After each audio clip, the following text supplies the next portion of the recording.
जय हिंद। हम class 10th का अनुवांशिकता जैव विकास चैप्टर पढ़ रहे हैं, जो बायो का चैप्टर है। इसको इंग्लिश में बोलते हैं हेरिडिटी एंड एवोल्यूशन। आज हम लैमार्कवाद और डार्विनवाद के बारे में देखेंगे। इसके पिछले लेक्चर में हम विकास शुरू किए थे, जैव विकास कैसे होता है इसके बारे में शुरू किए थे। तो ये लैमार्कवाद और डार्विनवाद क्या है ये बताए ना, जो हम विकास पढ़ रहे हैं, जैव विकास, इसके जड़ को यही उत्पन्न किए। मतलब कि विकास होता क्या है यही दोनों लोग बताए थे। लैमार्क, सबसे पहले लैमार्क एक वैज्ञानिक थे, उन्होंने बताया कि विकास हुआ है, तब हम जाके आदमी बने हैं। सुने होंगे हम बंदर से आदमी बने हैं, हम मॉडर्न बंदर हैं, यानी फैशन वाला बंदर हैं। देखते हैं बंदर के सर पे तो सब बाल होता है, हम तो फैशन करते हैं, तो मतलब बंदर से पैदा हुए हैं, लेकिन हम लोग मतलब आधुनिक बंदर हैं, समझ रहे हैं। तो लैमार्क ने ये बताया था। लैमार्क एक वैज्ञानिक थे, इन्होंने ये बताया था कि ऐसा हुआ है कि हमारा विकास जो है ना, ये आदमी से ही नहीं हुआ है, बहुत पहले जाके ये बता रहे हैं। मतलब कि बहुत पहले जाके, ऐसा इस समय जा रहे हैं कि जब आदमी था ही नहीं पृथ्वी पे, ऐसे समय पे जाके ये बता रहे हैं लैमार्क। तो ये बता रहे हैं कि जो हम लोग हैं ये हम लोग थे ही नहीं, ये बंदर थे। बंदर जो है ना वो जन्म दिए एक बच्चे का, जिसमें से एगो बच्चा मतलब आदमी की तरह हो गया। अब वो जनन किया तो आदमी बनाने लगा। अब बंदर जो थे, बंदर जनन किए तो अपने बंदर बनने लगे। तो मतलब कि एक अलग पीढ़ी वहाँ से निकल के चली आई, एगो अलग जाति निकल के चला है, एगो अलग प्रजाति आ गया, समझ रहे हैं ना। एगो अलग समष्टि आ गया। समष्टि मतलब समझते हैं, प्रजाति होता है किसी भी प्रजाति को। जैसे हम मानव बोल रहे हैं ना, मानव यानी कि मनुष्य, तो इसके लिए ये मनुष्य क्या है, मनुष्य जो है समष्टि है, समष्टि बोल सकते हैं। मनुष्य मतलब देखिए, मनुष्य जाति बोल रहे हैं, मनुष्य जाति, तो इसको हम मनुष्य जाति को सीधा समष्टि बोल सकते हैं। मतलब कि पूरा मनुष्य जाति को, जितने मनुष्य हैं ना, ये पूरा मिला के इसको समष्टि बोल सकते हैं, मनुष्य की समष्टि। वैसे ही बोल सकते हैं बंदर की समष्टि, मतलब बंदर की प्रजाति। तो समष्टि बोलेगा कंफ्यूज आइएगा नहीं, ये बायो का वर्ड है, ठीक। अब देखिए लैमार्कवाद क्या बोले थे। लैमार्कवाद क्या है, लैमार्क क्या बोले थे, इसी को बोलते हैं लैमार्कवाद, यानी लैमार्किज्म। लैमार्किज्म मतलब कि लैमार्कवादी जो सिद्धांत दिए थे कि इसी वजह से हम लोग पैदा हुए थे बंदर से। तो देखिए ये बोले थे लैमार्कवाद। देखिए पहले क्या हुआ था, पहले बंदर भी नहीं थे, पहले जो था एगो जीव था। एगो जीव से, जैसे देखे होंगे पेड़ का एगो जड़ निकलता है, मतलब एगो जड़ से तना निकलता है, तना से डाली में बढ़ते जाता है, बढ़ते जाता है। ऐसे ही एगो जीव से हम लोग का पूरा प्रजाति बना। जितने पृथ्वी पे प्रजातियां पाई जाती हैं जीवों की, जितने प्रकार के जीव पाए जाते हैं, जितने प्रकार के जंतु पाए जाते हैं, सारा एक ही जीव से बना था। तो वो एक जीव जन्म दिया एक को, तो एगो डिफरेंट हो गया, एगो को जन्म दिया वो डिफरेंट हो गया। ऐसे डिफरेंट होते होते पूरा एगो देख रहे हैं, पूरा प्रजाति का एगो पूरा भंडार बन गया। कितने प्रजाति हैं, बहुत ज्यादा प्रजाति हैं, 7 मिलियन प्रजाति हैं पूरे पृथ्वी पर, लगभग 7 मिलियन, बताइए ना। तो अब देखिए ये लैमार्कवाद क्या है। लैमार्कवाद मतलब ये बताए थे कि आखिर एक जीव से कैसे पूरा जीव बन गया, पूरा जीव का प्रजाति बन गया। एक जीव जो था एक ही प्रकार का था। जैसे मान लीजिए कि वो अगर कोई जीव था, जैसे कि मान लीजिए हम ही थे, तो हमसे कोई पैदा हुआ तो आदमी होगा, लेकिन एक जीव से कितने प्रजाति बन गए, बंदर ये सब बनते गए, तो ये कितने 7 मिलियन, लगभग 7.5 मिलियन प्रजातियां पैदा हो गए एगो जीव से। कैसे हुआ, इसका सिद्धांत तो कुछ होना चाहिए ना, आखिर किस कारण इतने प्रजातियां पैदा हो गए। तो इसी को बताने के लिए लैमार्कवाद और डार्विनवाद आया। तो लैमार्कवाद जो है ना, एक वैज्ञानिक लैमार्क थे, उनका सिद्धांत है लैमार्कवाद। यानी वो एक सिद्धांत दिए थे, एक नियम दिए थे कि इसी नियम से ना जीव अपने अलग पीढ़ी को जन्म देते हैं। मतलब कि जीव द्वारा अलग पीढ़ी जन्म लेती है। जैसे कि एक जीव से कई गो पीढ़ी कैसे जन्म ली, इसका सिद्धांत बताया। तो देखिए लैमार्कवाद उपार्जित लक्षणों की वंशागति का सिद्धांत इन्होंने दिया। उपार्जित लक्षण हम पहले पिछले लेक्चर में बताए थे। उपार्जित लक्षण क्या होता है, जो हम अपने जीवन में लक्षण प्राप्त कर लेते हैं उसको क्या बोलते हैं, उपार्जित लक्षण। जैसे लंगड़ा हो गए, उपार्जित लक्षण, टकला हो गए, उपार्जित लक्षण, बॉडी बिल्डर बन गए, उपार्जित लक्षण हो गया, क्रिकेटर बन गए, उपार्जित लक्षण हो गया। मतलब हम क्रिकेट खेलते हैं, हॉकी खेलते हैं, सबका उपार्जित लक्षण है। मतलब कि जवन हम जीवन में कर रहे हैं सारा क्या है, उपार्जित लक्षण है। समझ में आया। अब देखिए देखिए, उपार्जित लक्षणों की वंशागति का सिद्धांत। वंशागति क्या होता है? लक्षणों का एक पीढ़ी से दूसरे पीढ़ी में जाना। जैसे अगर मान लीजिए हम क्रिकेटर हैं तो हमारा बचवा जो होगा वो क्रिकेटर बनेगा, तो ऐसा अगर संभव है तो उसी को बोलते हैं कि लक्षणों की वंशागति। वंशागति हो गई मतलब क्रिकेटर जो लक्षण है हमारे अंदर वो वंशागति उसकी हो गई, मतलब वो संचरित हो गया, चला गया किस में? हमारे बच्चों में। तो क्या हो गया? वंशागति हो गई। वंशागति हम इससे पहले भी समझाए हैं। अब समझिए उपार्जित लक्षणों की वंशागति का सिद्धांत। ये बोले कि उपार्जित लक्षण जो है ना वो क्या होते हैं? वो एक पीढ़ी से दूसरे पीढ़ी तक जाते हैं। मतलब जो हम अपने जीवन में लक्षणों को प्राप्त करते हैं ना वो एक पीढ़ी से दूसरा पीढ़ी में चला जाता है। मतलब कि अगर हम पढ़ा रहे हैं तो हमारा बच्चा पढ़ाएगा, ऐसा कुछ मतलब वो सिद्धांत बनाए। तो देखिए ये बोले कि उपार्जित लक्षणों की वंशागति होती है, मतलब जो हम जीवन में अपना इकट्ठा करते हैं लक्षण वो दूसरे पीढ़ी में जाता है। जैसे उन्होंने इसके लिए एग्जाम्पल क्या दिया? उन्होंने इसके लिए एग्जाम्पल दिया कि जिराफ जो होता है, जिराफ वो छोटा गर्दन वाला पहले था। क्या था? पहला छोटा गर्दन वाला। हम पिछले चैप्टर में, पिछले लेक्चर में पढ़ाए हैं। तो उसके बाद वो घास जब खत्म हो गया तो धीरे धीरे पेड़ का पत्ती भेटने लगा। भेटना मतलब समझते हैं ना, उसको पाने के लिए अपना गर्दन खींचने लगा थोड़ा थोड़ा। तो खींचने की वजह से क्या हुआ? उसका गर्दन धीरे धीरे कई पीढ़ी बाद लंबा हो गया। मतलब कि ऐसे करने से कई पीढ़ी बाद लंबा हो गया तो उसमें प्रकृति में अनुकूल हो गया। मतलब पेड़ पौधों की पत्तियों को खाने में योग्य बन गया। मतलब वो खा सकता था, पेड़ पौधे पत्तियों को भेट सकता था, तो इसके योग्य बन गया जिराफ। तो इसमें लक्षण जो है इसके जीवन में प्राप्त करने से आई, ये इन्होंने बताया। तो ऐसा मतलब लक्षणों का उपार्जित लक्षणों की वंशागति, मतलब कि जो हम जीवन में प्राप्त करते हैं उस लक्षण की वंशागति हो गई। मतलब जिराफ धीरे धीरे अपना गर्दन बढ़ाते गए और ये दूसरे पीढ़ी में जाते गए। इसके वजह से क्या हुआ? जिराफ जो है लंबा गर्दन वाला हो गया, आगे वाला पैर भी उसका लंबा हो गया। तो यही लैमार्कवाद है। मतलब कि जो हम अपने जीवन में इकट्ठा करेंगे लक्षण को वो एक पीढ़ी से दूसरे पीढ़ी तक जाएगा। लेकिन ये गलत लैमार्कवाद है। लैमार्कवाद का सिद्धांत जो है गलत सिद्ध हुआ। मतलब देखिए क्या होता है, कई लोग अपना सिद्धांत देते हैं लेकिन कई लोग उसका आलोचना के लिए बैठे रहते हैं। अगर आप कुछ अच्छा करेंगे ना तो कई लोग उसका बुराई करने में लगे रहेंगे कि ये अभी खराब है, ये खराब है। तो वैसे इनका भी बुराई हुआ। क्या हुआ? ये जो सिद्धांत है ऐसा होता नहीं है। देखिए ना, अगर उपार्जित लक्षण की वंशागति होने लगेगी तो एक पहलवान जो होगा वो पहलवान को खूब कह दिया जाएगा कि तुम खूब बच्चा पैदा करो, तो खूब बच्चा पैदा करेगा, उसका बच्चा पहलवान बनेगा। काहे से कि उस जो अपने जीवन में प्राप्त किया लक्षण पहलवानी का, उसका बच्चा पूरा पहलवान का सैनिक खड़ा कर देगा, उससे कोनो भिड़ेगा नहीं भिड़ेगा। तो ऐसे हम अपने देश को मजबूत बना सकते हैं। तो प्रधानमंत्री आदेश दे देंगे तुम पहलवान बना, अब पहलवान को जन्म दो, तो ऐसे नहीं ना होगा। तो ऐसा होता नहीं है रियल में, लेकिन ये कहे कि ऐसा होता है, इसलिए क्या हुआ? इनका सिद्धांत गया गलत। तो ये सिद्धांत जो है गलत हो गया। कौन सा सिद्धांत? लैमार्कवाद का सिद्धांत। मतलब इनका आलोचना भी हो गया। ये आपके चैप्टर में लैमार्कवाद और डार्विनवाद बहुत कम दिया, इसलिए हम बहुत कम ही बता रहे हैं। आप 12th में इसके बारे में अच्छे से पढ़ेंगे। तो देखिए लैमार्कवाद जो है ये बोले थे कि उपार्जित लक्षणों की वंशागति होती है। मतलब कि हम जो अपने जीवन में प्राप्त करते हैं लक्षण, जो इकट्ठा करते हैं वो दूसरे पीढ़ी में प्राप्त होती है। मतलब कि अगर हम अपना हाथ काट देंगे तो हमारा बच्चा जो पैदा होगा उसका भी हाथ कटा होगा। हमारा सिर का बाल नहीं होगा तो उसका भी एकदम बाल नहीं होगा। अगर कुछ भी हमारे शरीर पे बाल नहीं होगा तो उसका भी बाल नहीं होगा। ऐसा ही बोले थे, लेकिन ऐसा होता नहीं है। टकले लोगों के बच्चे भी बाल वाले पैदा होते हैं, देखे होंगे ना। तो ये लैमार्कवाद इसलिए गलत हो गया। ठीक, अब डार्विनवाद क्या है? डार्विनवाद एक डार्विन वैज्ञानिक थे। डार्विन वैज्ञानिक थे, उन्होंने डार्विनवाद का सिद्धांत डार्विनवाद दिया। मतलब डार्विनवाद उनका सिद्धांत है। उन्होंने क्या सिद्धांत दिया? उन्होंने प्राकृतिक वर्ण का सिद्धांत दिया। नेचुरल सिलेक्शन का थ्योरी दिया। नेचुरल सिलेक्शन मतलब प्राकृतिक चयन। प्राकृतिक वर्ण को हम नेचुरल सिलेक्शन या प्राकृतिक चयन भी बोल सकते हैं। तो प्राकृतिक चयन का सिद्धांत ये क्या बोले कि ना ऐसा नहीं होता है, वंशागति उपार्जित लक्षणों की नहीं होती है। क्या होती है? धीरे धीरे जीव जो है एडॉप्ट करते हैं। मतलब कि देखिए ऐसे जिराफ जो था धीरे धीरे क्या हुआ, उसमें कुछ धीरे धीरे परिवर्तन आया। मतलब वो किसके साथ ढलने लगा? प्रकृति के साथ ढलने लगा। मतलब कि प्रकृति में पूरा घास उस खत्म हो गया था, तो बेचारा को अब उपासे तो रहना नहीं था। तो अब क्या करेगा? अब उसको पेड़ का पत्ता भेटना पड़ेगा। तो उसको अगर जिंदा रहना है तो भेटना ही पड़ेगा, नहीं जिंदा रहना है तो नहीं भेटेगा। तो बताइए जब भेटेगा तो क्या होगा? भेटेगा तो क्या होगा, ये इसका गर्दन धीरे धीरे कहाँ लंबा हुआ, कहाँ से कि प्रकृति के अनुकूल होना चाहा।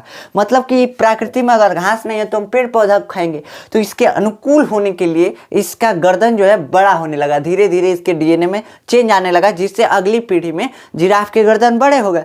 तो ये देखिए क्या हुआ, प्राकृतिक चयन हुआ। मतलब प्राकृतिक में अनुकूलता बनाने के लिए जो बदलाव आता है उसे प्राकृतिक चयन कहते हैं। तो ये बताए प्राकृतिक चयन के बारे में। डार्विनवाद का सिद्धांत सिर्फ यही है कि जो जीव होते हैं उनमें धीरे धीरे लक्षण इकट्ठा होते रहते हैं और ये जो है अगली पीढ़ी में स्थानांतरित होते रहते हैं धीरे धीरे, और वो लक्षण हमें दिखाई देते हैं। जैसे कि अगर मान लीजिए कि धीरे धीरे मनुष्य में चेंजेज आ रहा है, अगर हर जो बच्चा होता है हर बच्चा अपने माता पिता से अलग होता है ना, थोड़ा थोड़ा, तो थोड़ा थोड़ा जो अलग होता है वैसे ही थोड़ा थोड़ा इकट्ठा हो करके एकदम में अलग हो जाता है।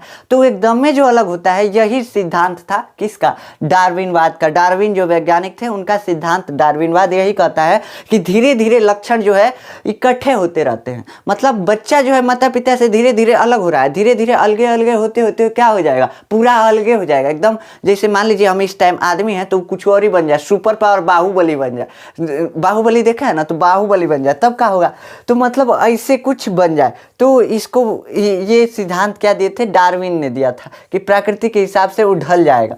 अब प्रकृति के हिसाब से ढलेगा या छोटे छोटे लक्षण जो है उसके अंदर इकट्ठे होते रहेंगे। तो इनका सिद्धांत क्या था, इनके सिद्धांत के निम्न बिंदु थे। ये बिंदु क्या है, मतलब ये ऐसा होना चाहिए तभी इसमें परिवर्तन आएगा, तभी उसमें विकास होगा। ये क्या हुआ, विकास ही नहीं हुआ, मनुष्य से सीधा बाहुबली बन गया, एकदम पावरफुल बन गया। तो ये कैसे हुआ, विकास हुआ। तो विकास जो होता है, विकास ये कैसे होता है, इसके बारे में ये कुछ तथ्य दिए, कुछ तथ्य मतलब कुछ हेडिंग दिए जिसके वजह से मतलब विकास आता है, जिस चरण में विकास आता है उसी को बोले। तो देखिए, जीवों में प्रचुर मात्रा में संतानोत्पत्ति की क्षमता।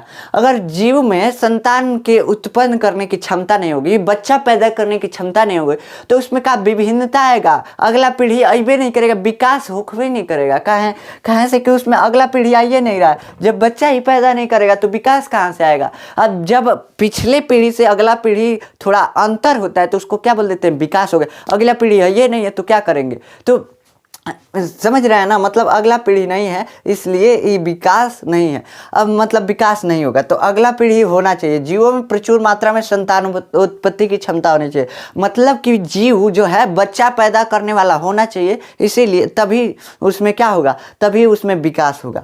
जीवन संघर्ष, अब मान लीजिए जीव जो है, एक जीव लिए, मान लीजिए जीव है वो बच्चा पैदा कर रहा है, ऐसा जीव ले लिए, ठीक। अब उसमें जीवन संघर्ष की क्षमता होनी चाहिए। जीवन संघर्ष में जो जीतेगा वो जिएगा। मतलब ये एगो बच्चा पैदा किया, ठीक, ये बच्चा जो है अपने जीवन में, मान लीजिए ये गाय का बच्चा है, ठीक, गाय का बच्चा। अभी गाय का बच्चा जो है, यहाँ पे ये गाय है और गाय जो है अपना बच्चा पैदा की, ये बच्चा जो है जीवन संघर्ष करेगा। जीवन में क्या संघर्ष करेगा, मान लीजिए घास की कमी आ गई और सारे पशु जो है चरने लगे घास, तो ये झगड़ा करके जब खा लेगा तब तो ये जिंदा रहेगा, नहीं खाएगा तो मर जाएगा, उपास से मर जाएगा, समझ रहे हैं ना।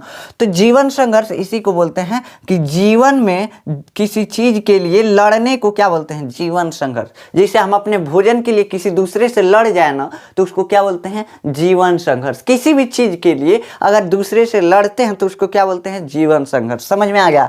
तो झगड़े को क्या बोलते हैं, जीवन संघर्ष। अब ऐसा नहीं बस झगड़े को बोलेंगे, मतलब कि जीवन में संघर्ष जो होता है किसी चीज को पाने के लिए, उसी को क्या बोलते हैं, जीवन संघर्ष। जैसे आप मतलब संघर्ष कर रहे हैं अपने कैरियर बनाने के लिए, तो कैरियर बनाने के लिए जो संघर्ष कर रहे हैं वो जीवन संघर्ष है। तो ये जीवन संघर्ष करना चाहिए, नहीं तो ये मर जाएगा, बिना खेले मर जाएगा। तो इसके लिए जीवन संघर्ष चाहिए। अब प्राकृतिक में अनुकूलन, अब ये जीवन संघर्ष तो कर लिया। अब मान लीजिए प्रकृति में अनुकूलन ही इसका नहीं है। प्रकृति जो है खूब ठंडा है, ये खूब गर्मी में रहने वाला है, अब इसको ठंडी के मारे मर जाएगा। तो प्रकृति में अनुकूलन होना चाहिए तब तो जीवित रहेगा। तो मतलब प्राकृतिक में अनुकूलन होता है धीरे धीरे, ठीक। तो ये प्रकृति के हिसाब से धीरे धीरे ढलता है। देखे होंगे जो गोर होते हैं सब, वो कहाँ होते हैं, उधर मतलब इंग्लैंड साइड में होते हैं। कहाँ से कि वहाँ ठंडी ज़्यादा पड़ती है। अब इधर ही आ जाएंगे सब, वो एकदम भीग जाएंगे, लगेगा नहाए हैं सब। कहाँ से कि वो इधर नहीं अडेप्ट कर सकते हैं, इधर नहीं रह सकते हैं। तो इसलिए प्राकृतिक में अनुकूलन होना चाहिए, ठीक। तो ये प्राकृतिक में अनुकूलन इनका तथ्य तीसरा था। और विभिन्नताएं, अब ये प्राकृतिक में अनुकूलन बनाने के लिए मान लीजिए कि ठंडी वाले हैं और गर्मी है यहाँ पे, तो प्राकृतिक में अनुकूलन बनाने के लिए कुछ उसमें चेंज आएगा, धीरे धीरे चेंज आएगा ताकि गर्मियों में रह सके। ठंडी में रहता था, अब इसको आदत तो है नहीं, तो ये गर्मियों में रह सके, इसके लिए कुछ चेंज आएगा, उसी को क्या बोलते हैं, विभिन्नता। कुछ चेंज आ गया। अब मान लीजिए कि ये प्राकृतिक में अनुकूल हो गया, अब बच्चा पैदा किया तो उसके में विभिन्नता आ गई। कहाँ विभिन्नता आ गई, कैसे कि धीरे धीरे इस प्रकृति में रहना सीख लिया था ये ठंडी वाला जीव, लेकिन आ गया गर्मी में, गर्मी वाले क्षेत्र में, ठीक। तो गर्मी वाले क्षेत्र में जब आ गया तो इसमें धीरे धीरे रहते रहते इसको आदत हो गया। अभी जो बच्चा पैदा करेगा वो ऐसा बच्चा पैदा होगा जो कि गर्मी में रहने के लिए होगा, मतलब वो इसके अनुकूल होगा। तो विभिन्नताएं क्या हो गई, विभिन्नताएं हो गई ये कि ये गर्मी में ही रहेगा इसका बच्चा। अब इधरिया जो ठंडी में रहता था, अगर इधर बच्चा पैदा करता तो वो ठंडी में ही रहता, ठीक। तो समझ में आया प्राकृतिक में अनुकूलता क्या है, विभिन्नताएं क्या है, सॉरी विभिन्नताएं क्या है, जो प्राकृतिक में अनुकूलन बनाने के लिए अलगपन आ रहा है। अलगपन मतलब कि कुछ अंतर आ रहा है, उसको क्या बोल रहे हैं, उसको बोल रहे हैं विभिन्नताएं। मतलब कि जैसे देखिए, अगर यहाँ पे बच्चा पैदा करता तो ये ठंडी में रहता, ये गर्मी में नहीं रह पाता। तो अगर गर्मी में नहीं रह पाता तो यहाँ पे देखिए, यहाँ पे अगर पैदा किया तो क्या होगा, ये गर्मी में रहने लायक बन गया। तो इसमें कुछ चेंज आया ना, चेंज आया ना, तो इसी को बोलते हैं। अब देखिए ये जो था, ये बचवा, ये कैसा होगा, ठंडी में अगर रहता था, ये अगर मतलब ये आदमी है तो अगर ठंडी में रहता था तो ये थोड़ा गोरा होगा। अभी जो बच्चा पैदा करेगा वो काला होगा। काहे से कि गर्मी को झेलना है ना उसको, तो इसमें क्या चेंज आ गया, चेंज आ गया कि उसमें काला होगा। तो ये विभिन्नताएं हैं, ठीक। तो विभिन्नताएं ये होती हैं, मतलब कि अगर अगली पीढ़ी अलग हो जाए पिछले पीढ़ी से तो उसी को विभिन्नताएं बोलते हैं, समझते हैं ना। अब विभिन्नताएं होंगी, उसके बाद योग्यतम के उत्तरजीविता, तब जाकर के प्राकृतिक चयन होगा। मतलब कि यही विभिन्नताएं हो जाएंगी तो प्राकृतिक चयन हो गया। देखिए ना, अब वातावरण के अनुकूल रहने के लिए जब विभिन्नताएं आ गई, उसमें अंतर आ गई, तो उसको क्या बोल देंगे कि प्राकृतिक चयन हो गया। तो प्राकृतिक चयन मतलब कि प्राकृतिक के अनुकूल रहने योग्य बनना ही प्राकृतिक चयन कहलाता है, ठीक। समझ में आ गया कि प्राकृतिक के अनुकूल रहना ही, रहने योग्य बनना ही क्या कहलाता है, प्राकृतिक चयन कहलाता है। मतलब कि ठंडी में रहता था, अगर गर्मी में आता तो मर जाता, लेकिन ये एडॉप्ट कर लिया, धीरे धीरे अपने आप को इतना काबिल बना लिया कि गर्मी में भी रह सके, तो एक प्राकृतिक चयन हो गया। मतलब इसके बच्चे भी अब गर्मी में रह सकेंगे, तो ये क्या हो गया, प्राकृतिक चयन हो गया। मतलब प्रकृति में अनुकूलन अपना बना लिया। अनुकूलन मतलब समझते हैं ना, उसका एडप्टेशन बना लेना। एडप्टेशन मतलब कि आदत बना लेना, तो आदत बना लिया ये प्रकृति के अनुकूल रहने के लिए, तो इसी को बोलते हैं प्राकृतिक चयन। अब जब प्राकृतिक चयन आ गई तो नई पीढ़ी जन्म लेगी। देखिए यहाँ पैदा हो रहा था तो गोरा, यहाँ पैदा हो रहा था तो क्या हो गया, काला हो गया एकदम, ठीक। तो काला काहे हुआ, गर्मी को एडॉप्ट करने के लिए। तो कैसे इसमें चेंज आ गया, देखिए ना, इस पीढ़ी से इस पीढ़ी में चेंज आ गया, तो नई जाति की उत्पत्ति हो गई। ऐसे ही अगर ज़्यादा चेंज आ जाता तो हो सकता था, अगर यहाँ पे आदमी था तो हो सकता था यहाँ पे गोरिल्ला बन जाए, कौन और ही जीव बन जाए। तो ऐसे चेंज होने की वजह से क्या हो सकता है, नए जीव उत्पन्न हो सकते हैं, नई जातियों की उत्पत्ति हो सकती है। तो विकास के ये चरण जो है कौन दिए थे, डार्विन दिए थे। मतलब कि ऐसे ऐसे विकास होता है। अगर जीव जनन करने वाला है तभी उसमें विकास होगा। मतलब कि जीव जो है विकास करने के लिए उसमें जनन की क्षमता होनी जरूरी है, जनन होता है, ठीक। अगर जनन होगा तो उसके बाद वो जीवन संघर्ष में अगर सफल हो जाता है, अपनी ज़रूरतों को पूरा करने में सफल हो जाता है, तब तो जिएगा, नहीं तो मर जाएगा। तो अगर मर जाएगा, जैसे कुत्ते के बच्चे को देखते होंगे, बहुत ठंडी में कुत्ते के बच्चे जन्म लेते हैं, आज कई को ठंडिया को नहीं झेल पाते हैं, बस मर जाते हैं। तो ये अडॉप्ट नहीं कर पाए, मतलब जीवन संघर्ष में सफल नहीं हो पाए, तो मर जाएंगे। जो जीवित रह गया वो जीवन संघर्ष में क्या हो गया, सफल हो गया, ठीक। मतलब सक्सेस पा गया। उसके बाद क्या हुआ, प्राकृतिक में अनुकूलन। अब ठंडी है तो ठंडी में अनुकूलन बनाने के लिए, प्रकृति में अनुकूलन बनाने के लिए क्या होगा, प्राकृतिक में अनुकूलन इसको बनाना पड़ेगा। मतलब कि प्रकृति के हिसाब से क्या होना पड़ेगा, ढलना पड़ेगा। ठंडी है तो ठंडी में रहना पड़ेगा, इतना काबिल बनना पड़ेगा, तो इसी को बोलते हैं प्राकृतिक अनुकूलन। उसके बाद विभिन्नताएं। अभी जो ठंडी में आ गया तो ठंडी में रहने योग्य बन गया। अब इसके बच्चे भी पैदा होंगे, वो कैसे पैदा होंगे, ठंडी में रहने योग्य, ठीक। तो ये तो पैदा हुआ था गर्मी में रहने के लिए, लेकिन इसके बच्चा क्या हो गया, ठंडी में रहने के लिए पैदा हो गया, तो इसमें विभिन्नता आ गई, मतलब इसमें अंतर आ गया, समझ में आ गया। योग्यतम की उत्तरजीविता, योग्यतम की उत्तरजीविता को हम प्राकृतिक चयन भी बोलते हैं। तो जब विभिन्नता आई तो प्राकृतिक चयन आ गया, मतलब प्राकृतिक के अनुकूल रहने योग्य इसमें अंतर आ गया, इसी को बोलते हैं प्राकृतिक चयन। कैसे कि प्रकृति के अनुकूल प्रकृति के प्रति अनुकूलन आ गया, मतलब इस प्रकृति में रह सकता है, इस ठंडी में रह सकता है, इसके लायक बन गया, तो इसको क्या बोलती है कि प्राकृतिक चयन हो गया।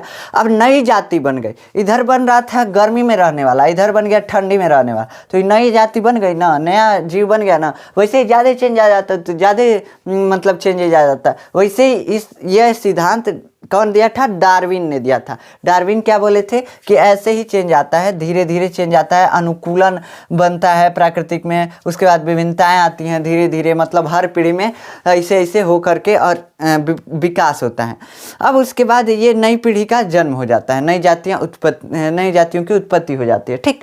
अब ये सिद्धांत गलत हो गया, ये भी सिद्धांत गलत हो गया। काहे गलत हो गया कि कभी कभी देखा जा रहा था कि जो संतति थी वो एक ही बार उसमें चेंज आ जा रहा था, मतलब कि अगर ये आदमी हो रहा है तो हो सकता था एक ही बार कौन और ही जीव बन जाए, एक ही बार, मतलब ये आदमी बन रहा है आदमी। मान लीजिए कि दो लोग हैं, दो लोग रिप्रोडक्शन किए, ठीक। अब ये आदमी बना, ये आदमी जो है रिप्रोडक्शन किया तो तुरंत ही कौन और ही जीव बन गया, गधा उधा टाइप में बन गया, तो क्या होगा, ये मतलब कि अलग हो गया। एक ही बार ऐसा हो जा रहा था कि चेंज आ जा रहा था। जैसे देखते होंगे कई गो बच्चा का मुड़ी 3 गो हो जाता है, कई गो 2 गो, कई गो आँख 3 गो हो जाता है, तो एक ही बार चेंज आता है ना, धीरे धीरे तो आता नहीं है। तो ये धीरे धीरे नहीं आता है, तो इसको क्या बोलते हैं? इसको बोलते हैं उत्परिवर्तनवाद। उत्परिवर्तनवाद, तो देखिए अभी उत्परिवर्तनवाद समझेंगे। देखिए तो ऐसा हो रहा था, ये बता रहे हैं कि धीरे धीरे चेंज आता है, धीरे धीरे, इसलिए इनका थ्योरी जो है गलत हो गया, ठीक। अब ये नहीं बता पाए कि प्राकृतिक में चयन का कारण तो बता दिए कि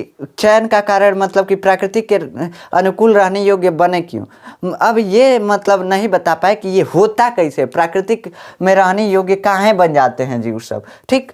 तो मतलब कैसे बन जाते हैं ये सब नहीं बताया। ये कौन? डार्विन जो वैज्ञानिक थे, ये नहीं बता पाए कि ये प्राकृतिक के अनुकूल कैसे रहने योग्य बन जाते हैं, कैसे इनमें चेंजेज आ जाता है, ये सब ये डार्विन नहीं बता पाए थे, ठीक। ये क्यों नहीं बता पाए थे? ये बता देते, जानते हैं काहे नहीं बता पाए थे? ये अनुवांशिक सिद्धांत को नहीं जानते थे। कैसे कि उसी समय अभी अनुवांशिक का खोज हुआ था, अनुवांशिकता अभी हम पिछले लेक्चर में पढ़ के आए हैं, तो उसी समय इसका भी खोज हुआ था और इसी समय इसका भी, तो किसी को कुछ मालूम नहीं था, इसलिए दोनों लोग को कुछ मालूम नहीं था, इसलिए खोज नहीं पाया कि कैसे होता है, ठीक। अब ह्यूगो डी व्रीज का उत्परिवर्तनवाद सिद्धांत आया। जब इनका सिद्धांत गलत हो गया तो मतलब गलत नहीं हुआ, कुछ कमियां थी इनके सिद्धांत में, ये सही ही थे लेकिन कुछ कमी भी थी, तो इसके वजह से इनके सिद्धांत के बाद क्या आया?